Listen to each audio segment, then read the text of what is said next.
Le 16 février dernier, Tonton David s'est éteint des suites des AVC. Le chanteur de reggae est parti alors qu'il avait caché un grand secret à ses 4 enfants, Samuel, Zacharie, Salomé et Théo.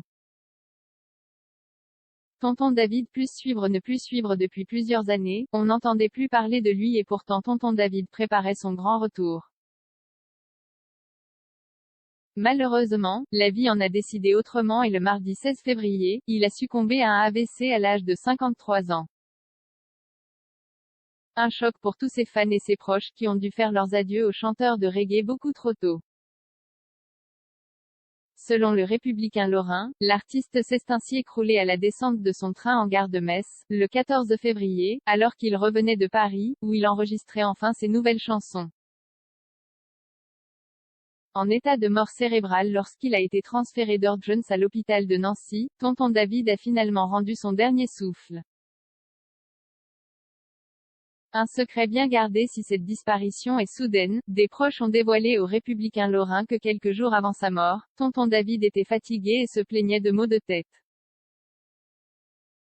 Des signes avant-coureurs mais qui n'ont visiblement pas alerté sa famille. Dans les colonnes du Parisien, Samuel, l'un des fils du regretté chanteur, révèle même que ce dernier était très discret au sujet de son état de santé. Mon père était un papa fantastique, qui nous a caché ses problèmes de santé pour ne pas nous inquiéter, a confié le jeune homme de 19 ans, qui souhaite désormais rendre un bel hommage à son papa. Samuel, ainsi que sa mère, ses 2 frères et sa sœur, n'ont donc pas hésité à lancer une grande cagnotte pour récolter le maximum de fonds et offrir des obsèques dignes de ce nom à Tonton David.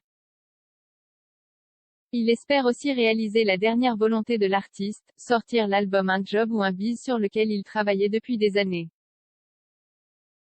Il était encore en studio avant l'accident. Il a toujours gardé ce rêve au fond de lui, de refaire de nouvelles chansons qui plairaient au plus grand nombre comme avant.